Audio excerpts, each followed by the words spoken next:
Hello बच्चों, आप सभी का स्वागत है आपके अपने यूट्यूब चैनल केजी रिवोल्यूशन में। तो आज की इस वीडियो में हम देखेंगे इंक्रीजिंग डिक्रीजिंग का लेक्चर 4। क्लियर। अभी तक हमने बेसिकली समझ लिया है कि हमारा इंक्रीजिंग होता क्या है, ठीक है, और उससे रिलेटेड कितने टॉपिक हैं, ठीक है ना। जो भी उसमें हेल्प के लिए हमें टॉपिक की ज़रूरत थी उसको भी हमने क्लियर कर लिया था। ओके। जैसे कि फॉर एग्जांपल हमने देख लिया था, हमने इनक्वालिटी क्या होती है, कितने टाइप की होती है, ये सारी चीज़ें हमने डिस्कस कर ली थी, ठीक है। और बेबीकम मेथड क्या होता था, इसको भी हमने ऑलमोस्ट डिस्कस कर लिया था। और इसके बाद लेक्चर 3 में हमने स्टार्टिंग किया था स्ट्रिक्टली इंक्रीजिंग फंक्शन कौन होते हैं, उन्हें अगर हमें फाइंड करना है, कोई भी बताना है कि स्ट्रिक्टली इंक्रीजिंग है तो कैसे बताएंगे, ठीक है। और हमने करीब करीब इंक्रीजिंग या डिक्रीजिंग फंक्शन के 4 टाइप डिस्कस भी कर लिए थे थर्ड लेक्चर में। क्लियर। जिसका सेकंड टाइप आज हम फोर्थ लेक्चर में डिस्कस करेंगे, जो क्या है स्ट्रिक्टली डिक्रीजिंग फंक्शन। मतलब किस तरीके से क्वेश्चन आएंगे, देखो क्वेश्चन इस तरीके से आएगा कि वो आपसे पूछेगा कि एक फंक्शन दे देगा, वो पूछेगा कौन सा इंटरवल होगा जिस इंटरवल में ये फंक्शन आपका स्ट्रिक्टली डिक्रीजिंग फंक्शन होगा, या स्ट्रिक्टली डिक्रीजिंग फंक्शन है भी या नहीं भी है। क्लियर। इस तरीके से आपसे क्वेश्चन पूछा जाएगा। क्लियर। तो आप इसको कैसे करेंगे, कैसे बताएंगे कि एक फंक्शन आपका स्ट्रिक्टली इंक्रीजिंग है या स्ट्रिक्टली डिक्रीजिंग है। तो देखो स्ट्रिक्टली इंक्रीजिंग का केस मैंने आपके साथ डिस्कस कर लिया है। आज मैं आपके साथ डिस्कस करने वाला हूं कि अगर कोई फंक्शन स्ट्रिक्टली डिक्रीजिंग है तो हम कैसे फाइंड करते हैं। क्लियर। तो सबसे पहले तो हमें ये समझना है कि स्ट्रिक्टली डिक्रीजिंग होता क्या है। क्लियर। तो स्ट्रिक्टली डिक्रीजिंग मतलब कोई कंटिन्यूसली आपका कोई भी फंक्शन का वैल्यू क्या हो रहा हो, घट रहा हो, ठीक है ना, डिक्रीज कर रहा हो, तो उसको क्या बोलेंगे हम, strictly decreasing function. Clear. For example किस तरीके से कह सकते हैं, जैसे कि मान लीजिए आपका for y is equal to 1/x। Clear. अब बताइए इसमें कोई भी x का वैल्यू रखें, आप 1 रखें तो ठीक है, वैल्यू 1 देगा। x का वैल्यू 2 रखें तो वैल्यू क्या देगा, 1/2 देगा।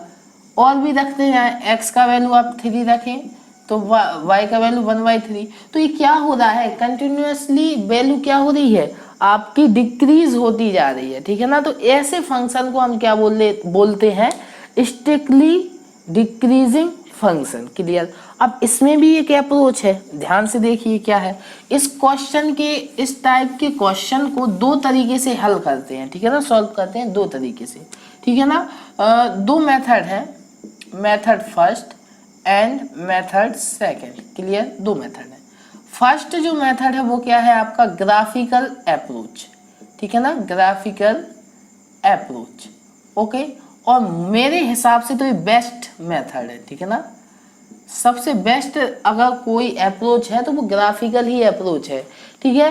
क्योंकि इससे आपको ना कोई सॉल्यूशन करना पड़ता, ना कोई, मतलब आपने ग्राफ बनाया आपको दिख जाएगा कि फंक्शन क्या है, स्ट्रिक्टली इंक्रीजिंग है या डिक्रीजिंग है। क्लियर। फिर सेकंड क्या है, मेथड सेकंड क्या है आपका, थ्योरेटिकल अप्रोच, ठीक है ना। मेथड सेकंड अगर मैं इसको बोलूं तो बाय डेफिनेशन, ठीक है ना, by definition. Okay, by definition, ठीक है ना।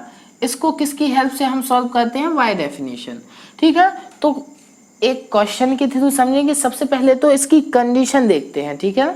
इन दोनों अप्रोच से हम क्वेश्चन को सॉल्व करेंगे, फिर आपको जो भी अच्छी लगे, जो भी बेटर लगे उसको आप अप्लाई करें। क्लियर। लेकिन हाँ, जब भी आप एग्जाम दें, जो भी सीबीएसई बोर्ड के बच्चे हैं, लेकिन जो जेई के हैं वो तो हमेशा ग्राफिकल अप्रोच को ही फॉलो करना। क्लियर।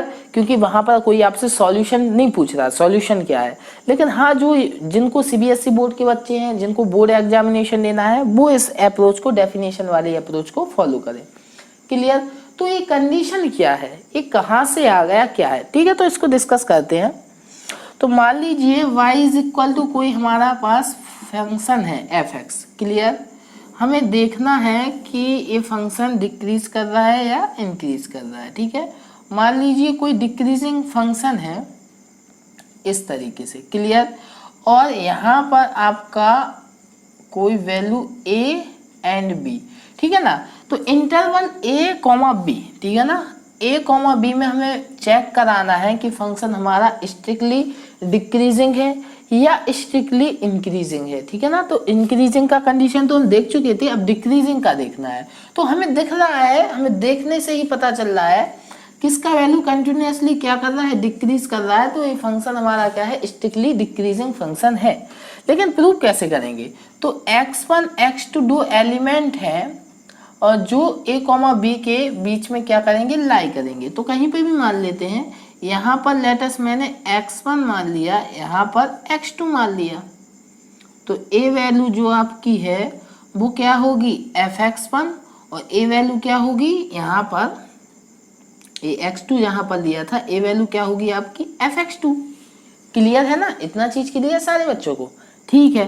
तो अब देखते हैं, तो हमें पता है कि x1 is always less than x2, क्योंकि नंबर लाइन पे पॉइंट किस तरीके से प्लॉट होते हैं, नंबर लाइन पे पॉइंट होते हैं x1 छोटा, फिर x2, फिर इससे बड़े बड़े पॉइंट आपके प्लॉट होते जाते हैं। क्लियर। तो इसी तरीके से x1 लेस देन x2, लेकिन अगर फंक्शन है स्ट्रिक्टली डिक्रीजिंग, देन उस केस में, अगर इंक्रीजिंग के केस में क्या आता था, fx2, यहाँ पर सेम इनक्वालिटी आती थी, वो क्या हो जाता था, fx1 भी लेस देन होता था fx2। एक किसके लिए था, इंक्रीजिंग के लिए, ठीक है ना, इंक्रीजिंग के लिए एक केस था। लेकिन यहाँ पर बात क्या है हमारी, डिक्रीजिंग। तो डिक्रीजिंग के लिए केस क्या आ गया, अपोजिट आया, मतलब अब fx1 ग्रेटर देन क्या होगा, fx2 होगा। क्लियर हुआ ना, कंडीशन समझ में आ रही है। जब फंक्शन हमारा क्या हो रहा हो, स्ट्रिक्टली डिक्रीजिंग हो रहा हो, देन उस केस में अगर हमारा x1 तो देखो ऑलवेज क्या होता है, लेस देन x2, लेकिन अब यहाँ पर क्या होगा, fx1 ग्रेटर देन होगा और fx2 क्या होगा, लेस देन होगा। क्लियर, सारे बच्चों को आया समझ में, ठीक है। तो कंडीशन तो आ गई है, ठीक है। तो इसी को बोलते हैं डेफिनेशन की हेल्प से सॉल्व करना, ठीक है। अब करते कैसे हैं इसको अभी हम देखेंगे, ठीक है, क्वेश्चन को। तो ये जो जिन बच्चों को समझ में आ गया नोट डाउन कर सकते हैं, कर लीजिए। नेक्स्ट क्वेश्चन, ठीक है। तो अब हम क्वेश्चन की प्रैक्टिस करेंगे, ठीक है। तो क्वेश्चन देखते हैं। तो फर्स्ट क्वेश्चन क्या है हमारा, फर्स्ट क्वेश्चन देखो, दोनों मेथड से देखेंगे, ग्राफिकल अप्रोच भी और हमारी डेफिनेशन से भी, ठीक है। तो क्या है first question, show that the function fx is equal to this is strictly decreasing function on r। r में क्या है ये, मतलब इंटरवल हमें r ही दे दिया रियल नंबर, तो स्ट्रिक्टली डिक्रीजिंग है, दिखाना है। तो देखते हैं सबसे पहले, तो y is equal to minus के 3x प्लस 2। क्लियर, ये हमारा एक फंक्शन है। तो सबसे पहले अगर हमें इसे सॉल्व करना है, तो सबसे पहले बाय डेफिनेशन की हेल्प से हम देखते हैं इसे, ठीक है ना, कि डेफिनेशन की हेल्प से हम इसे कैसे सॉल्व कर सकते हैं, ठीक है। तो आपको हमेशा x1 लेस देन x2 लेके चलना है। क्लियर। अब आपको क्या करना है, आपको किसी भी तरीके से ये जो फंक्शन दिया है इस टाइप का यहाँ पर बनाना है, ठीक है। तो वो कैसे बना सकते हैं, सबसे पहले तो दोनों ओर -3 से क्या करने, मल्टीप्लाई, क्योंकि यहाँ पर क्या आ रहा है, -3 आ रहा है, तो कर दीजिए। तो यहाँ पर -3x1, यहाँ पर -3x2। लेकिन आप सभी को सिखाया था, जब भी माइनस से मल्टीप्लिकेशन करते हैं तो इनक्वालिटी क्या होती है, चेंज होती है। तो यहाँ पर क्या हो जाएगा, इस ग्रेटर देन आ जाएगा, ठीक है। सॉरी। अब यहाँ पर क्या कर सकते हैं, अब यहाँ पर हम दोनों ओर फंक्शन बना रहा है ना, तो 2 को क्या करेंगे, ऐड करेंगे। तो कर दीजिए, यहाँ पर क्या आएगा, -3x2 प्लस के 2। क्लियर, इतना चीज क्लियर है। तो अगर आप देखें तो अब देखो कितना अच्छा एक्सप्रेशन बन गया, यहाँ पर ये फंक्शन था, उसी टाइप का यहाँ पर भी एक्सप्रेशन बन गया कि नहीं बन गया। तो ये क्या हो जाएगा, fx1 ग्रेटर देन fx2, हो गया कि नहीं हो गया। अब आप देखिए जरा, ये जैसे ही आया हम a लेके चले थे और a हमारा क्या हो गया, आ गया, तो हमारा क्या हो गया, देखिए ध्यान से, कंडीशन फॉलो हुई कि नहीं हुई? और अगर बात करें कि x1 x2 क्या होंगे, तो x1 and x2 is the element of R, कोई भी रियल नंबर के एलिमेंट होंगे। क्लियर? तो उसके लिए कंडीशन फॉलो हो गई, इसलिए यहां से हमें क्या निकल के आया, यहां से f(x) is strictly decreasing function. Clear? Strictly decreasing function. Clear? आप लिख लेना, ठीक है। लेकिन अब इसकी ग्राफिकल अप्रोच क्या होगी उसको भी डिस्कस कर लेते हैं। तो ग्राफिकल अप्रोच होगी हमारी कुछ इस तरीके से, ठीक है। इसका ग्राफ ड्रॉ करना पड़ेगा। तो देखो, इसका ग्राफ ड्रॉ करने के लिए पहले इसमें x is equal to 0 substitute कीजिए, तो y का वैल्यू क्या आ जाएगा, 2 आएगा। और अगर y का वैल्यू 0 सब्स्टिट्यूट करते हैं तो x का वैल्यू अगर आप जब निकालेंगे तो आएगा 2/3। क्लियर? तो एक 2 पॉइंट मिल गए। तो x इज इक्वल टू 0 पे y का वैल्यू क्या है, 2 है, और 2/3 यहाँ कहीं पर होगा, यहाँ पर y का वैल्यू 0। तो ये 2 पॉइंट मिल गए। यहाँ पे आप इनको आपस में ज्वाइंट करती हुई इसको लाइन खींच सकते हैं। क्लियर? तो ये लाइन किसकी हो गई, y is equal to -3x + 2 की। क्लियर? तो आप लोग देख सकते हैं ये लाइन क्या हो रही है, कंटिन्यूअसली डिक्रीज कर रही है। देखो, जैसे जैसे कैसे फाइंड करते हैं कि डिक्रीज कर रही है, जैसे जैसे आप देखें x का वैल्यू इंक्रीज करेगा, y का वैल्यू डिक्रीज करेगा। तो देखो, x का वैल्यू इंक्रीज कर रहा है, y का वैल्यू डिक्रीज कर रहा है, तो ये क्या है, डिक्रीजिंग फंक्शन है, लेकिन स्ट्रिक्टली डिक्रीजिंग है, हर एक पॉइंट पर डिक्रीज कर रहा है। क्लियर? तो इस क्वेश्चन को नोट डाउन कर लिए। देखो, हमेशा ग्राफिकल अप्रोच ही बेस्ट होती है, ठीक है। तो आपको यहाँ से दिख रहा है कि वो स्ट्रिक्टली डिक्रीजिंग है, यहाँ पे आपको सॉल्व करना पड़ेगा, ठीक है। तो कर लीजिए, इसको कीजिए। अगले क्वेश्चन को तो हम ग्राफिकल ही सॉल्व करेंगे, इससे नहीं करने वाले, ठीक है। लेकिन देखते हैं, ठीक है, इसको भी अप्रोच को डिस्कस कर लेंगे, क्योंकि आप लोग को एग्जामिनेशन में भी करना होता है, ठीक है। तो देखते हैं, हाँ, तो सेकंड क्वेश्चन क्या है हमारा। सेकंड क्वेश्चन, फंक्शन आपको गिवन है f(x) is equal to x², और बोलना है किस इंटरवल में चेक कराना है, -∞ से 0। ठीक है, इस इंटरवल में हमें चेक कराना है कि फंक्शन हमारा बोल रहे हैं स्ट्रिक्टली क्या है, डिक्रीजिंग। क्लियर? तो सबसे पहले तो x1 and x2 to element किसके, इस इंटरवल के बीच में लाई करनी चाहिए। ठीक है, तो करते हैं, देखते हैं। तो x1 is always less than x2। ठीक है, अब लेकिन फंक्शन बनाने के लिए हमें क्या कराना पड़ेगा, स्क्वायर कराना पड़ेगा। लेकिन स्क्वायर तो हम केवल तभी करा सकते जब हमें इन दोनों की साइंस के बारे में पता हो, ये दोनों साइन कैसे हैं। तो हमें ये पता है कि -∞ से 0 के बीच में है, और अगर जी है तो इन दोनों की साइन x1 एंड x2 दोनों के साइन क्या होंगे, हमारे नेगेटिव होंगे।